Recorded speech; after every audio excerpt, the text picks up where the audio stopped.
नमोकारो ऐसो पंच नमोकारो सर्व पावपनाशनो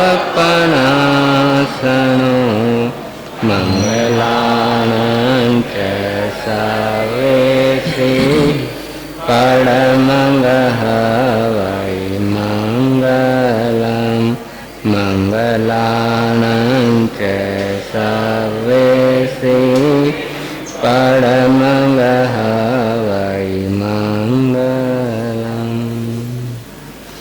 धम्ममंगलमुखिताम् अहिंसा संयमो तवो देवाविति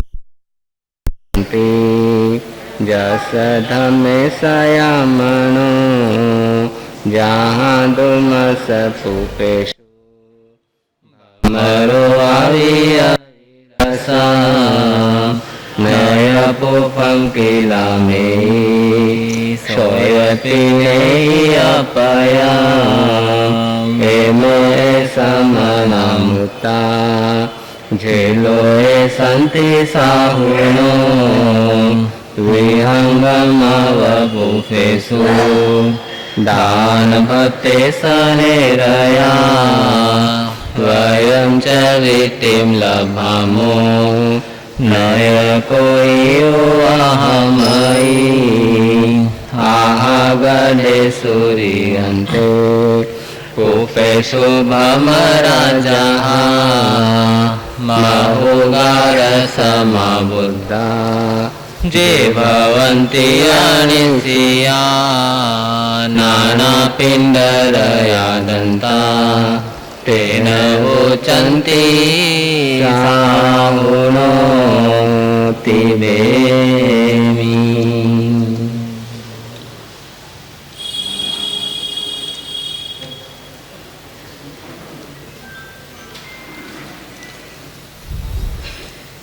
बोलिए शासनपति भगवान महावीर स्वामी की।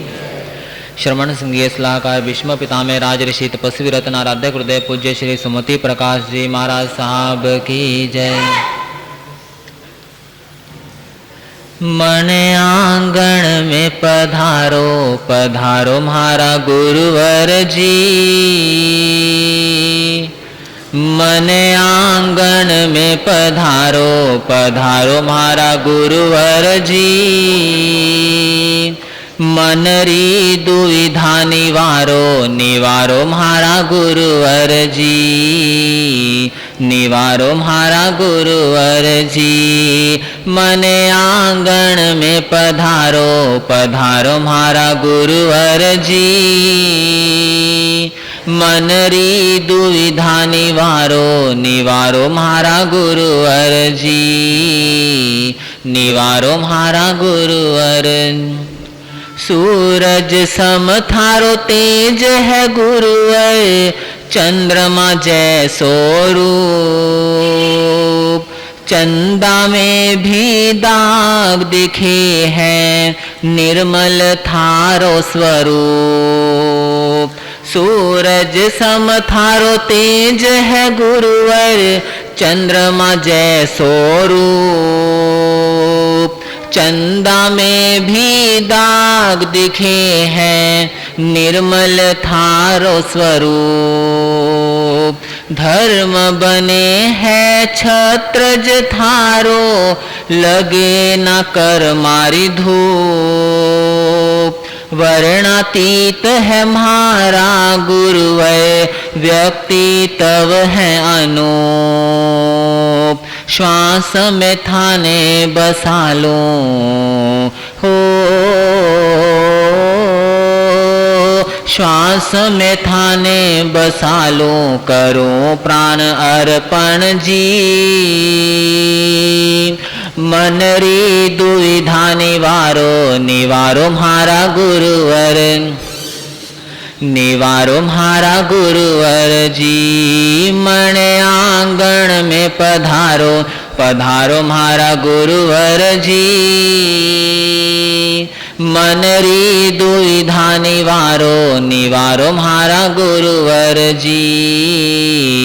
निवारो म्हारा गुरु। ए म्हारा गुरु साथ थारे सिवा माने दुनिया में कौन सहारो। छोटी सी या विनंती म्हारी जीवन म्हारो सवारो। ए म्हारा गुरु साथ थारे सिवा माने दुनिया में कौन सहारो। छोटी सी या विनंती म्हारी जीवन म्हारो सवारो। थारा चरण में मन ने रमा के दुनिया सु कर लूं किनारो। सेवारो जो अवसर मिल जाए खुल जाए भाग्य सितारो। स्नेह कृपा बरसाओ हो, स्नेह कृपा बरसाओ ओ देता जाओ आशीष जी। मन री दुविधा निवारो निवारो म्हारा गुरुवर जी। निवारो म्हारा गुरुवर जी। मन आंगन में पधारो पधारो म्हारा गुरुवर जी। मन री दुविधा निवारो निवारो म्हारा गुरुवर जी। निवारो म्हारा गुरुवर जी। निवारो म्हारा गुरुवर जी। बोले आगम ज्ञाता वाणी के जादूगर प्रज्ञा महर्षि गुरुदेव डॉक्टर श्री समकित मुनि जी महाराज साहब की। धर्मो मंगल मुखी अहिंसा संयमो तवो देवा वितं नमं सन्ति जस धम्मे सयामः। श्री महावीर शासन की सदा जय हो सदा जय हो। श्री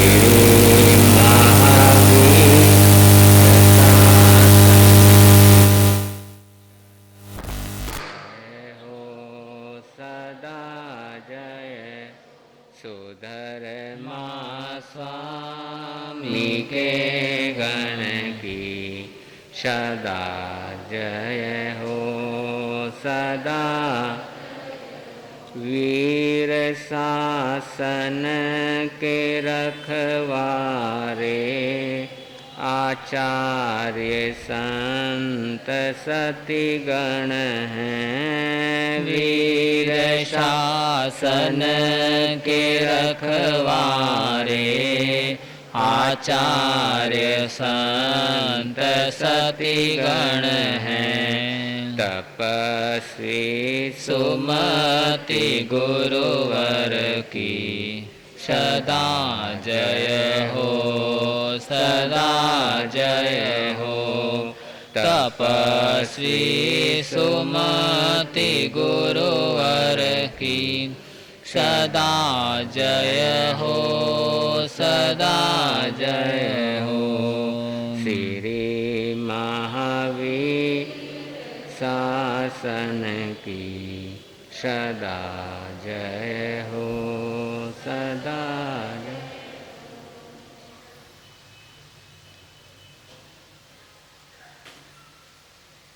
23वां अध्ययन केसी गौतम नामक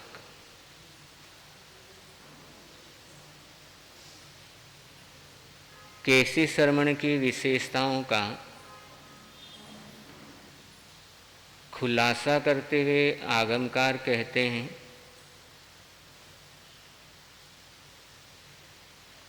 महायशे विजा चरण पारगे। महायशस्वी थे तथा ज्ञान और आचरण के पारगामी थे। भगवती सूत्र में ज्ञान को मित्र कहा है।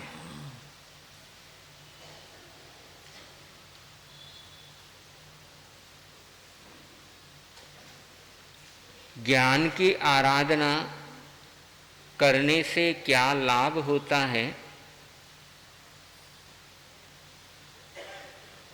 तो उत्तरायण सूत्र में जिक्र हुआ, ज्ञान की आराधना से अज्ञान खत्म होता है।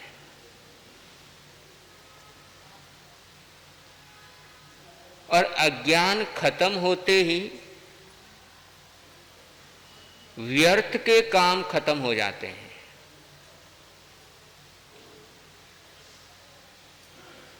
व्यर्थ के काम तभी तक चलते हैं जब तक अज्ञान रहता है।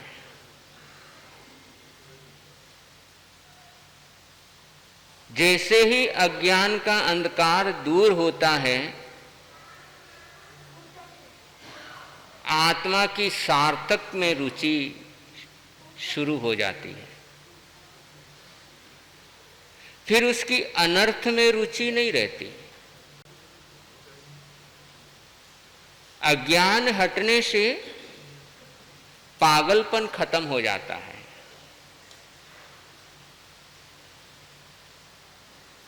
जब तक अज्ञान रहता है, व्यक्ति पागल नहीं है, लेकिन हरकतें पागलपन की करता है।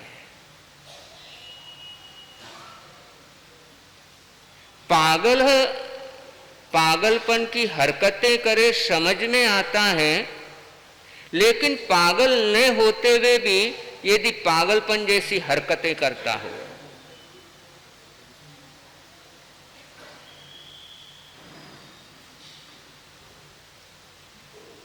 तो फिर काम बिगड़ने शुरू होते हैं।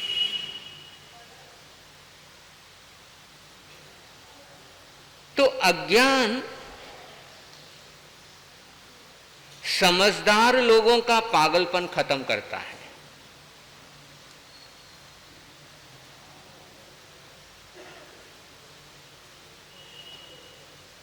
और सारा विनाश हम जो देख रहे हैं,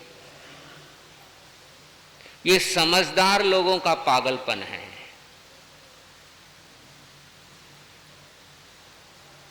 आज सारी नदियां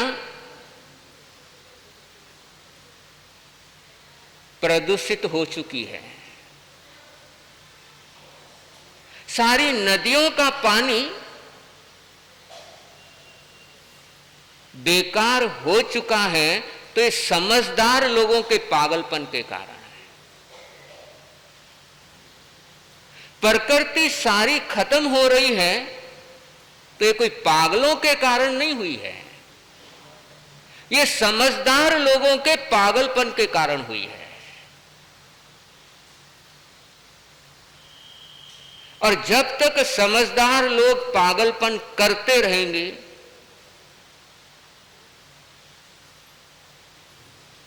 तब तक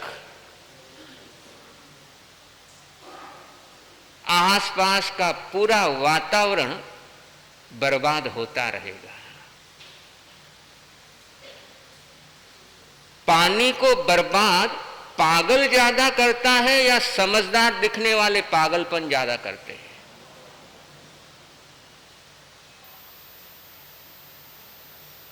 पेड़ों की कटाई पागल लोग ज्यादा कर रहे हैं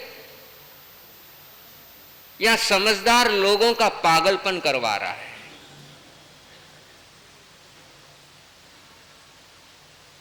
और ये अज्ञान जब हटता है तो ये पागलपन हटता है।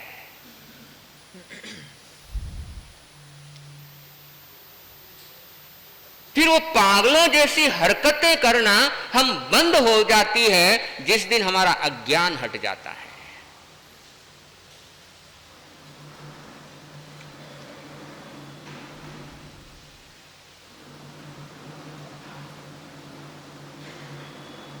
फिर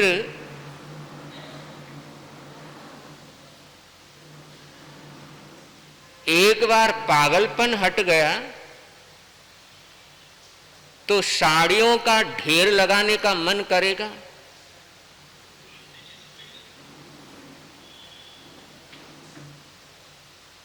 ये साड़ियों की संख्या बढ़ाने का मन तभी तक करेगा जब तक पागलपन सवार है।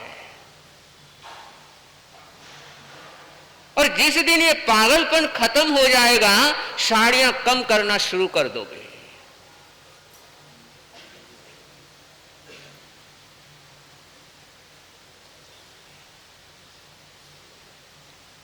ये कपड़ों का ढेर लगाने का फिर मन नहीं करेगा।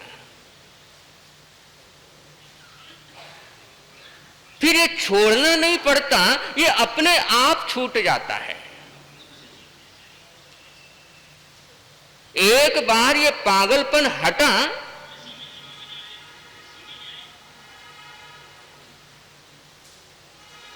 फिर ये सारी जो बेकार की हरकतें जो अभी हमें सही लग रही है, लेकिन उस समय यही हरकतें हमें बेकार लगने लगेगी।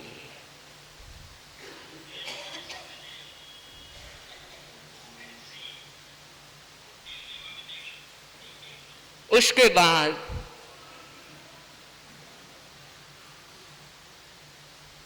ये जो बड़े बड़े मकान बनाने का मन है,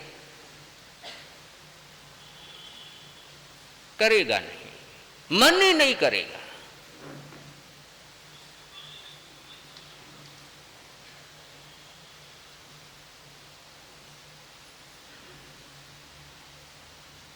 तो ये समझदार लोगों का पागलपन दूर करता है ज्ञान, वरना सारी दुनिया गिनती में लगी हुई है। अब घर के अंदर 20 जोड़ी आपने चप्पल इकट्ठी कर ली है, 25 जोड़ी कर ली है, और वो गिनती करने में लगे हैं, मोची बने हुए हैं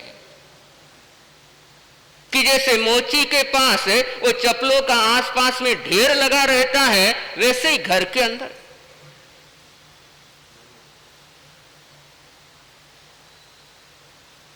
कि सारी व्यर्थ की चीजें अपने आप छूटने लग जाती है यदि ज्ञान का प्रकाश हो जाता है।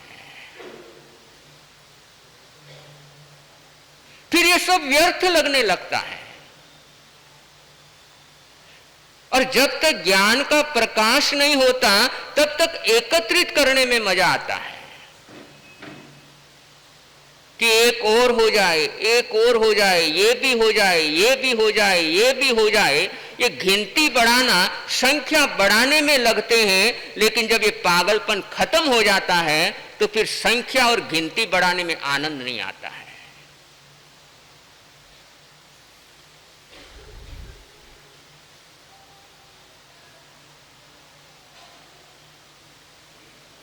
और ये पागलपन हटना बहुत जरूरी है।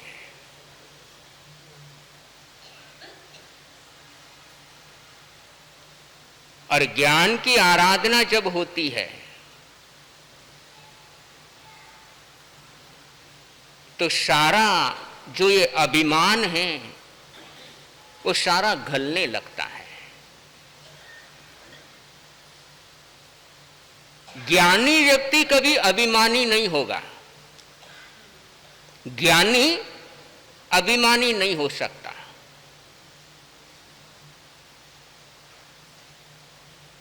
जरा सोचो, गणधरों की बुद्धि, गणधरों की बुद्धि इतनी शार्प होती है, इतनी शार्प होती है कि सिर्फ 3 शब्द सुनते हैं, सिर्फ 3 शब्द सुनते हैं तीर्थंकर से, और उन 3 शब्दों को सुनकर के इतना ज्ञान हो जाता है, इतना ज्ञान हो जाता है कि उस ज्ञान को लिखने बैठो तो 16,683 हाथी डूब जाए, इतनी शाही लगती है।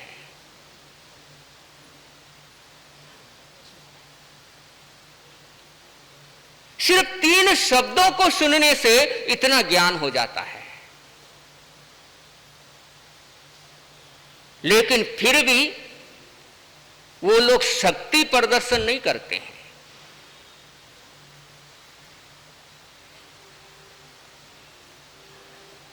इतना ज्ञान होने के बाद भी घनधर कभी शक्ति प्रदर्शन नहीं करते,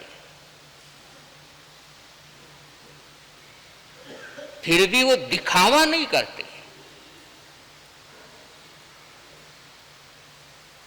क्योंकि साथ में ज्ञान है।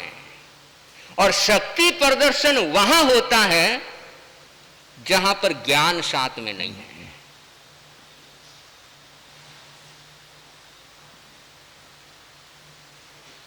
बंधु, वरना ये शक्ति प्रदर्शन इंसानों में क्या, देवताओं के अंदर भी ये रोग है। इंद्र को भला किसका डर है, लेकिन वो भी अपने साथ बॉडीगार्ड रखता है। देवताओं का मालिक है, लेकिन फिर भी साथ में बॉडीगार्ड रखता है। ये शक्ति प्रदर्शन। और कभी कभी तो देख करके बड़ी हैरानी होती है कि जिन्होंने अहिंसा का महाव्रत धारण किया हुआ है, जो सारी दुनिया को अहिंसा का संदेश देने निकले हुए हैं, और वो जब विहार करते हैं तो उनके आसपास साथ में चलने वाले शस्त्रधारी बॉडीगार्ड है।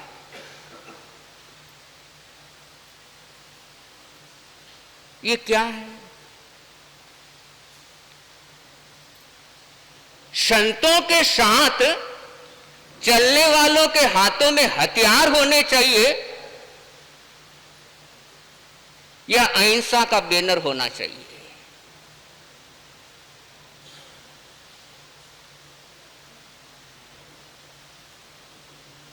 और जब तक ये चीजें समझ में नहीं आती,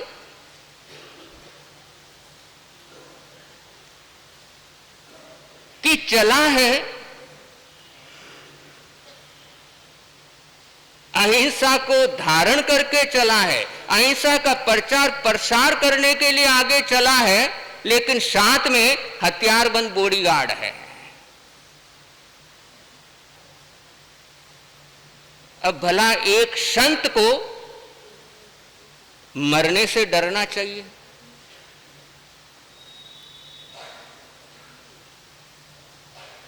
और यदि संत के साथ में यदि हथियारबंद बॉडीगार्ड है, तो इसका यह मतलब हो गया सामने वाला यदि आक्रमण करेगा तो हम भी उसका जवाब किससे देंगे?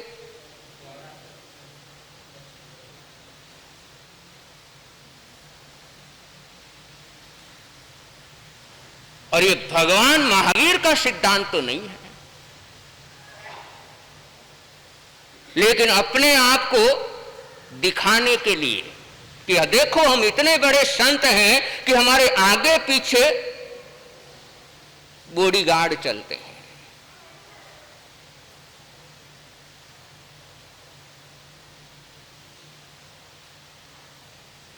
भगवान महावीर ने दीक्षा ली और दीक्षा लेने के अगले दिन ही इंद्र ने भगवान से निवेदन किया कि भगवान आपके साधना का मार्ग, और इस मार्ग में बहुत कठिनाइयां आएगी, बहुत परेशानियां आएगी, इसलिए आपकी सेवा में मैं देवता नियुक्त कर देता हूं।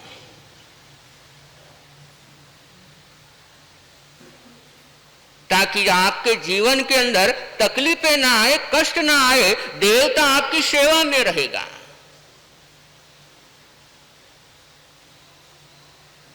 लेकिन भगवान ने इनकार कर दिया।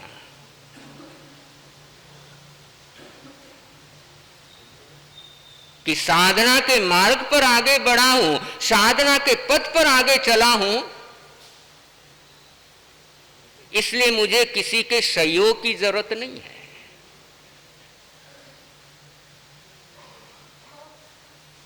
और कर्मों का बोझ तो खुद को ही कम करना होता है, दूसरा कम नहीं कर सकता।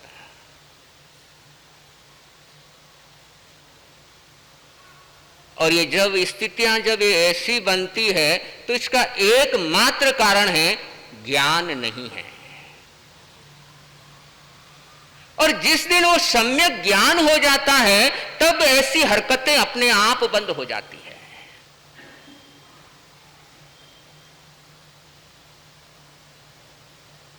और सम्यक ज्ञान का अभाव जब तक रहेगा तब तक ऐसी ही ये शक्ति प्रदर्शन की दौड़, गिनती बढ़ाने की दौड़, ये कभी खत्म होती नहीं है यदि अज्ञान अपना रहता है।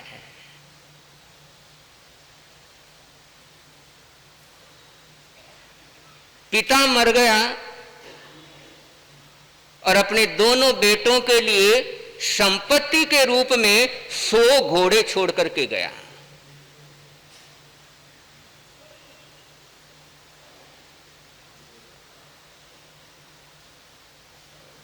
बड़े भाई ने बंटवारा करते हुए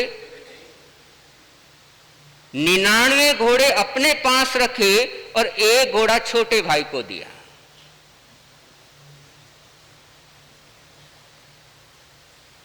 लोगों ने पूछा ये कौन सा बंटवारे का तरीका हुआ कि 99 खुद ने रख लिए और 1 छोटे को दे दिया। बड़े ने कहा वो अभी छोटा है, अभी संभाल नहीं पाएगा, अभी देखभाल नहीं कर पाएगा, और इसलिए 99 मैंने अपने पास रखे और 1 छोटे को दिया।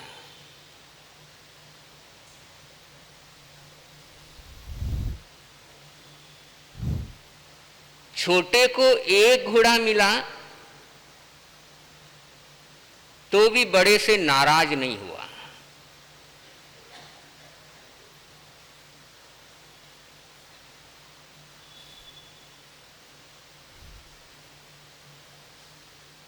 और बड़ा के पास 99 हैं और छोटे के पास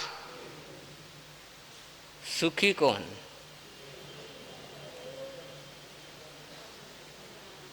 सुखी कौन? 99 वाला या 1 वाला? तो 99 का चक्कर फिर छोड़ो, छोड़ना ही होगा। अब जिसके पास 1 घोड़ा है उसके लिए परेशानी कम है, क्योंकि सिर्फ 1 घोड़े की ही देखभाल करनी है, किसी नौकर रखने की जरूरत नहीं, अलग से घोड़ों के लिए जगह लेने की जरूरत नहीं। कितना आराम है।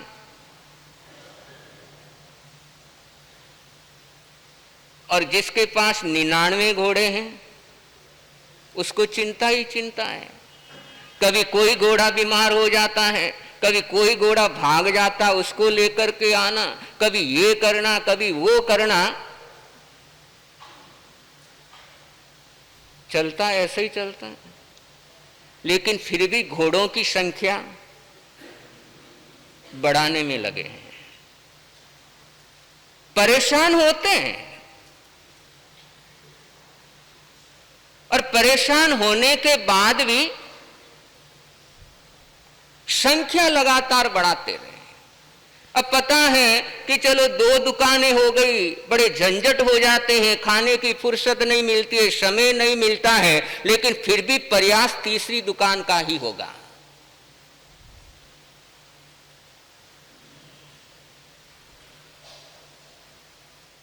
अब छोटा सुखी है कि चलो झंझट से बचे, और यदि 50 घोड़े होते तो और झंझट बढ़ जाता, और परेशानी बढ़ जाती। चलो झंझट, छोटा मकान है, 2 कमरे का मकान है, झंझट कम है, और जितना बड़ा मकान रहेगा उतना बड़ा। लेकिन फिर भी इच्छा क्या होती है? फिर भी इच्छा क्या होती है? इच्छा फिर भी झंझट बढ़ाने की ही होती है।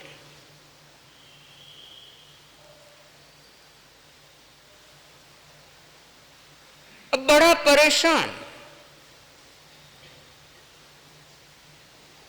कभी किसी घोड़े को प्रॉब्लम हो गई, कभी किसी घोड़े को प्रॉब्लम हो गई, उसको संभालो उसको संभालो, बेचारा परेशान होने लग गया। और इतना परेशान हो गया, इतना परेशान हो गया, एक दिन छोटे भाई के घर में पहुंच गया।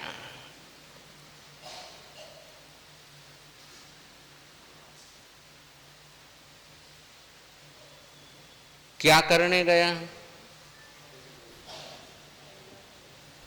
छोटा भाई अब बड़ा हो गया है, समझदार हो गया है, और बड़ा परेशान है। और छोटे भाई के यहाँ पहुंचा और छोटे से कहने लगा, देख मेरे पास 99 है, तेरे पास 1 है। लोग हमारे बारे में बातें बनाते हैं कि देखो जब इनके पिता थे तब पिता के पास 100 घोड़े थे, लेकिन अब एक के पास 99 है, एक के पास 1 है। इसलिए तू 1 घोड़ा मुझे दे दे ताकि लोग कह सके इनके पास 100 घोड़े हैं।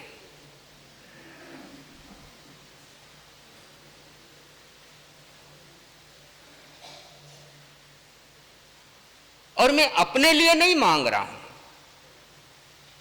ये अपने पिता की इज्जत के लिए, कि अपने पिता का मान सम्मान बना रहे, अपने पिता ने जो इज्जत बनाई वो बनी रहे। इसीलिए तेरे को कह रहा हूं, वो तेरे पास 1 है, 1 नहीं रहेगा तो भी कोई फर्क नहीं पड़ेगा, लेकिन मेरे को 1 मिल जाएगा तो पूरे 100 हो जाएंगे।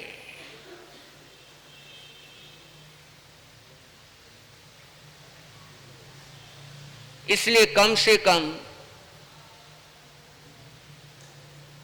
अपने पिता ने जो इज्जत बनाई है, उस इज्जत को बचाने के लिए वो घोड़ा मुझे दे दे।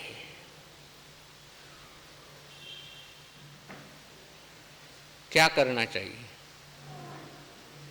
देना चाहिए।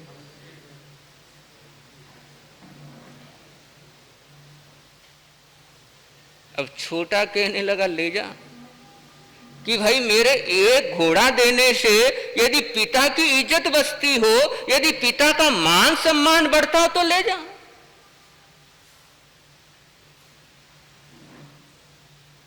दे दिया।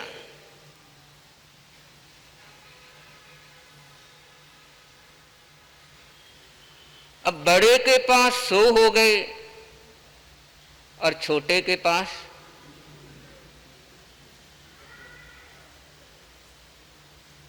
अब सुखी कौन? जिसके पास है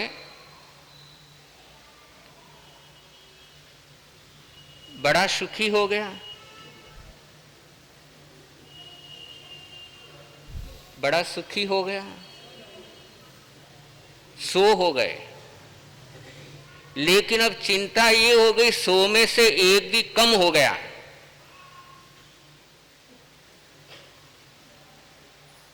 तो सारा इल्जाम मेरे पर आएगा। अब चिंता ये हो गई कि 1 भी कम नहीं होना चाहिए। क्या चिंता हो गई? 1 भी कम नहीं होना चाहिए, 1 भी बीमार नहीं होना चाहिए, 1 भी मरना नहीं चाहिए।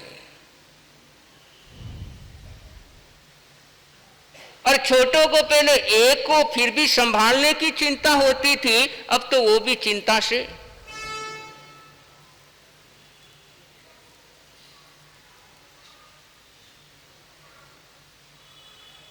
तो जब तक उस बड़े भाई की तरह पागलपन होता रहेगा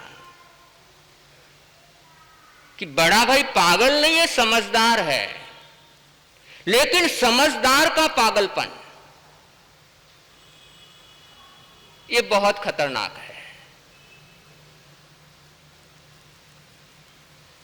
और ये समझदारों का पागलपन ये तब हटता है जब परमात्मा के ज्ञान से साक्षात्कार होता है,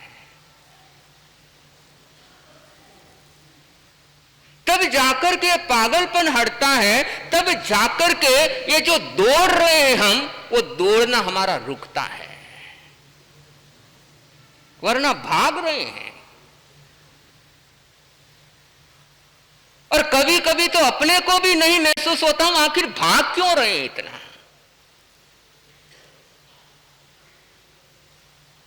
और कभी रुक करके कभी अगर चिंतन करें कि मैं दिन रात भाग रहा हूं, आखिर मैं भाग क्यों रहा हूं।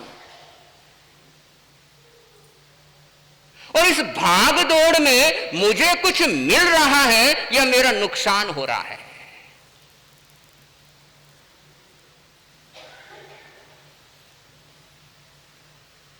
और जिस दिन ये चिंतन शुरू हो जाएगा उस दिन भागदौड़ अपने आप रुक जाएगी।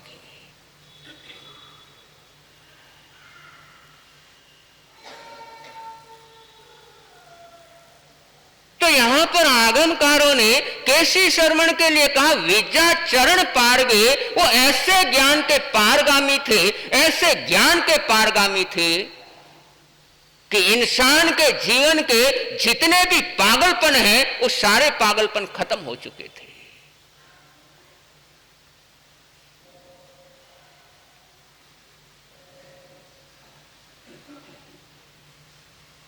आर्य रक्षित विदेश से पढ़ाई पूरी करके आया, और यदि आज के माहौल को, वर्तमान के स्थिति को देखते हुए अगर समझे तो बड़े लेवल की आईएएस बनकर के आया।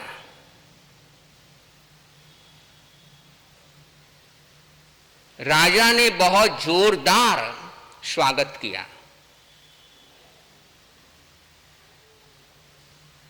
घर पहुंचा, मां सामायिक में बैठी हुई है, बेटा सफल होकर के आया है, इतनी बड़ी डिग्री लेकर के आया है, सारे नगर के लोग आर्य रक्षित का सम्मान करने के लिए पहुंचे, लेकिन मां घर पर सामायिक करके बैठी है।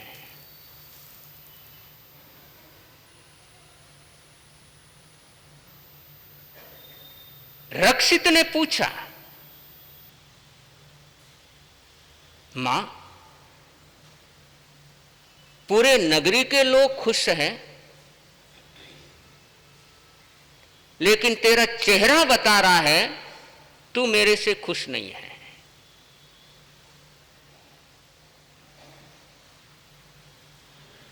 तेरा बेटा इतनी बड़ी डिग्री लेकर के आया और तेरे चेहरे पर खुशी नहीं, वजह जान सकता हूं?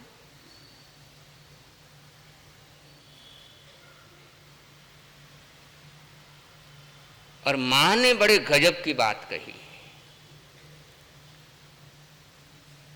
कि बेटा ये जो डिग्री लेकर के आया है, इससे सिर्फ और सिर्फ तेरा पागलपन बढ़ेगा।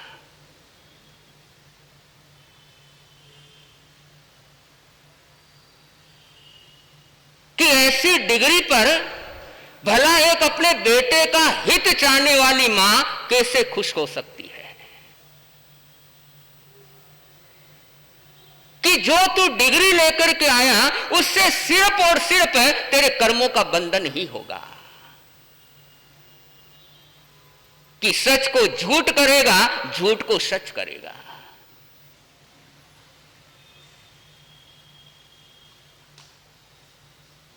और मुझे बिल्कुल खुशी नहीं है।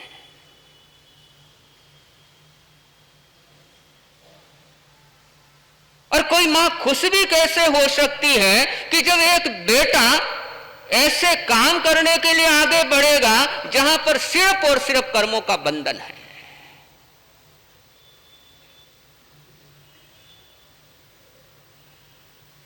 इसलिए मुझे खुशी तब होगी जब तुम धर्म की पढ़ाई करोगे।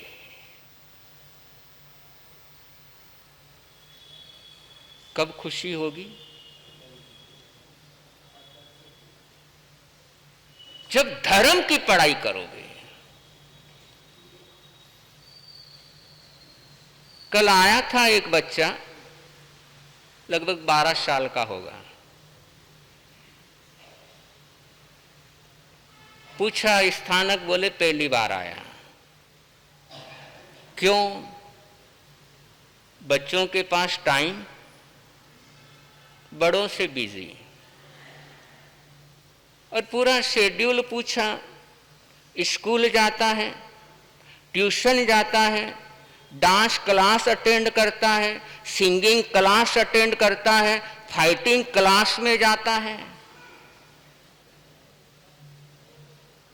लेकिन धर्म स्थान में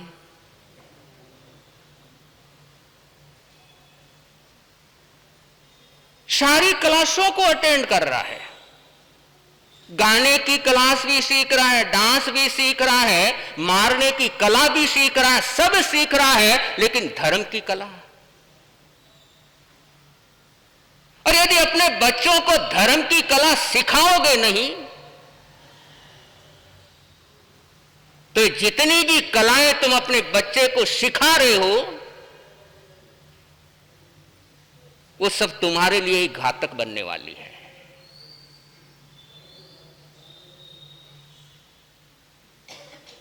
अरे मां बाप को बच्चे को फाइटिंग सिखाने के लिए टाइम है, नाचने कूदने सिखाने के लिए टाइम है,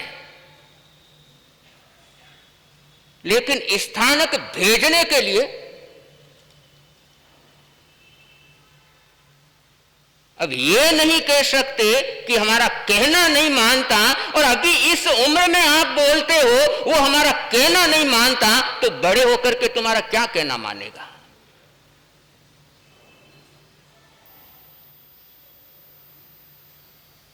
कि अभी तो तुम्हारे अंडर में है, और तुम्हारे अंडर में रह करके तुम्हारा कहना नहीं मान रहा है, और जिस दिन कमाने लग जाएगा और उस दिन सोचो वो तुम्हारा कहना करेगा, किसी भुलावे में रहना मत।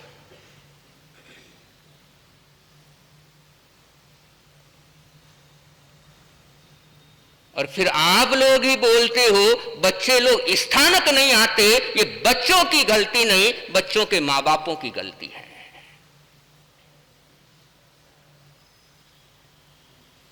कि उन्हें लेकर के नहीं आते। अब फाइटिंग क्लास जरूरी है, कराटे की क्लास जरूरी है, या धर्म की क्लास जरूरी है?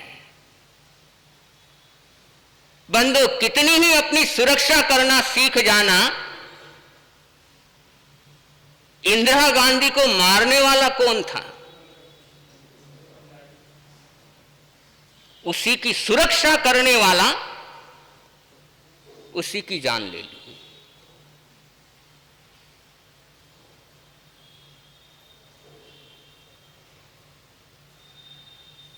तो बहुत कुछ, ये जो पागलपन बढ़ रहा है, इस पागलपन को हटाने की जरूरत है। और इसीलिए शुरू में बोला ये समझदारों का पागलपन बहुत खतरनाक है।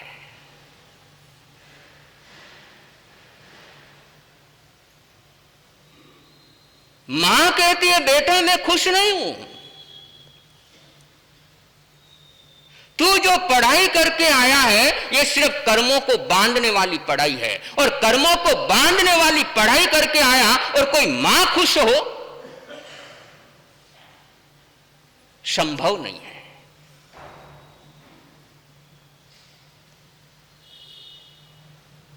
और रक्षित ने कहा कि मैं धर्म की पढ़ाई करने के लिए तैयार हूं, मुझे उस टीचर का नाम बताओ, उस गुरु का नाम बताओ जो मुझे पढ़ाई करा सके। और तब मां ने रक्षित को कहा तोसली पुत्र, आचार्य तोसली पुत्र, उनके पास जाओ, वो तुम्हें धर्म की पढ़ाई कराएंगे।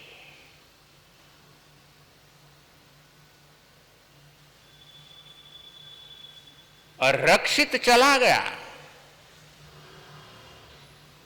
और आगे तोसली पुत्र के पास से होते हुए उन्होंने वज्र स्वामी के पास भेजा, जो कि 10 पूर्वों के ज्ञाता। और जिस समय पढ़ाई करना शुरू करने लगा तो पहली ही शर्त रख दी कि ये ऐसी पढ़ाई है, बिना दीक्षा लिए ये पढ़ाई होती नहीं है।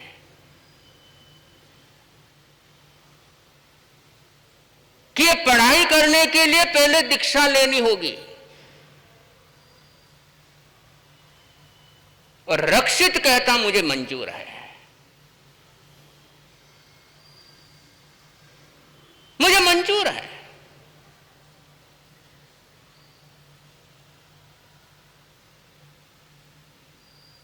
और रक्षित दीक्षित हो गया और वहां पर रहते हुए 9 पूर्वों का अध्ययन कर डाला।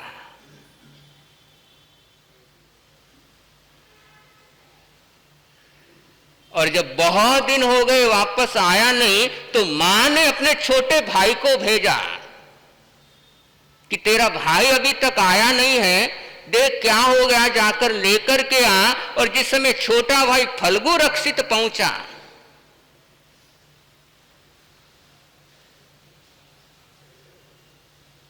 तो आर्य रक्षित ने ऐसा समझाया कि पढ़ाई करनी है तो हकीकत में यह पढ़ाई कर। और उसको भी ऐसी बात लगी, उसने भी वहां पर दीक्षा ले ली।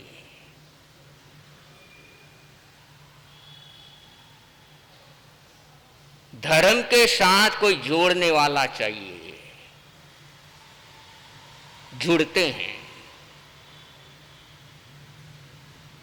हम जोड़ने का ईमानदारी से प्रयास करते नहीं हैं,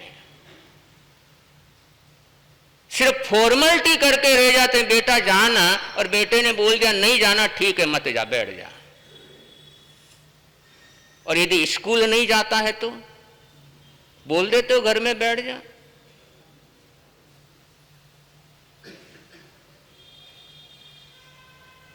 ईमानदारी से ये काम हो नहीं पाता है और अपने बचाव के लिए दोष बच्चों को देते हैं।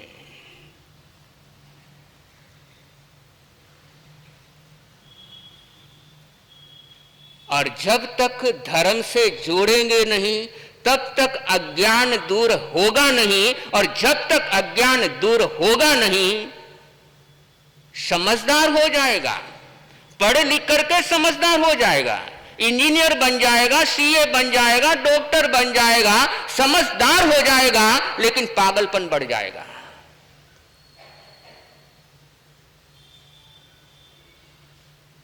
आज ये जो प्रोग्रेस दिख रही है दुनिया के अंदर, ये प्रोग्रेस कम और पागलपन ज्यादा है।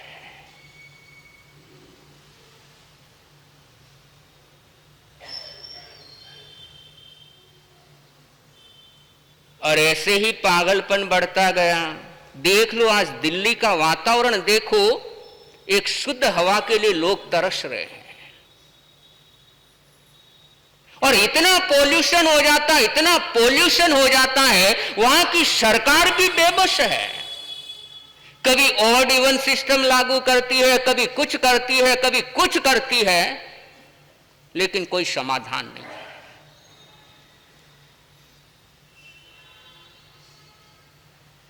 और सब जगह ये समझदारी बढ़ी और पागलपन बढ़ा। और ये सब खत्म करता है ज्ञान, सम्यक ज्ञान। और जिस दिन सम्यक ज्ञान की ज्योति जल जाएगी, व्यर्थ के अंदर, अनर्थ के अंदर अपनी रुचि ऑटोमेटिक कम हो जाएगी। फिर अनर्थ करने का, वेस्टेज करने का, बर्बाद करने का मन ही नहीं करेगा।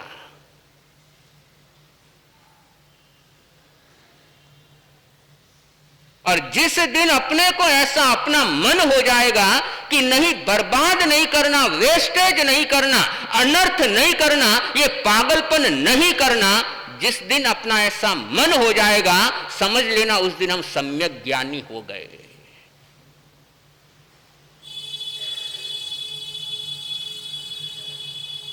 और केशी श्रवण ऐसे ही सम्यक ज्ञानी थे। और साथ में बोला विद्या चरण पार गए, और उनका आचरण, ज्ञान भी टॉप क्लास का और आचरण भी टॉप क्लास का। और ज्ञान और आचरण दोनों जिनके टॉप क्लास के होते हो वो महायशस्वी बनते हैं, महाजसे।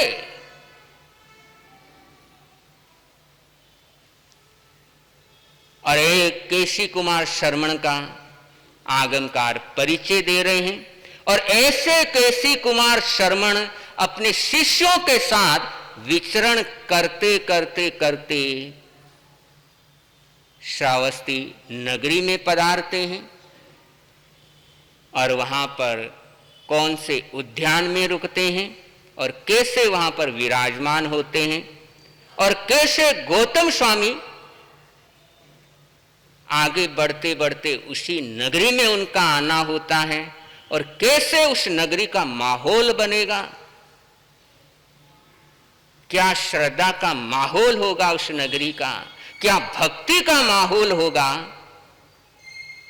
कि एक तरफ 3 ज्ञान के धारी, केशी शर्मण के पास 3 ज्ञान, मति ज्ञान, श्रुत ज्ञान, अवधि ज्ञान, और गौतम स्वामी के पास 4 ज्ञान, मति श्रुत अवधि मन पर्यव ज्ञान। और बड़े गजब का ये पन्ना है, बड़े गजब का ये प्रसंग है। और समय अनुसार आपके समक्ष ये प्रसंग आते ही रहेंगे। तो आप सभी भाग्यशाली परमात्मा की वाणी का लाभ ले रहे हैं। परसों के दिन बुधवार और 27 तारीख है, और लोगस का सामूहिक पाठ और लोगस की महामांगलिक यहाँ पर संपन्न होनी है। समय यही 9 से 10 बजे तक ही रहेगा। तो सबको ज़्यादा से ज़्यादा सब तक सूचना पहुँचाने का जरूर सबने प्रयास करना है। और आगे 30 और 31 तारीख गुरु परवज्या पर्व का है, और दोनों दिन 1008 श्रावक श्राविकाएं एक साथ बैठ करके सामायिक करेंगे। और ये तो 1008 तो मिनिमम है, और वो कितनी संख्या होगी वो तो शनिवार और रविवार को पता लगेगा, लेकिन 1008 से कम तो होगी ही नहीं यदि मौसम सही रहा तो जो भी अभी सामायिक के दोनों दिन के कूपन नहीं लिए हैं जरूर कूपन लेकर के जाएं। और 31 तारीख को ही जैन कॉन्फ्रेंस और शांति भवन के संयुक्त तत्वाधान में सेमिनार का आयोजन है। और ये 3 दिन का सेमिनार आयोजन, जो पहला जो सेमिनार है ये 31 को है, और समय सुबह 2 सेशन के अंदर ये संपन्न होना है। सुबह 7:15 से लेकर 8:30 बजे तक पहला सेशन रहेगा, फिर नाश्ते आदि का आप लोगों का कार्यक्रम, फिर प्रवचन, और प्रवचन के बाद पुनः 1 घंटा पुनः सेशन का रहेगा। और सब्जेक्ट है, क्या सब्जेक्ट है? जैन तब और अब। पढ़ा नहीं अभी तक। जैन जीवन शैली तब और अब, कि कैसा परिवर्तन आता गया और वो परिवर्तन लाभदायक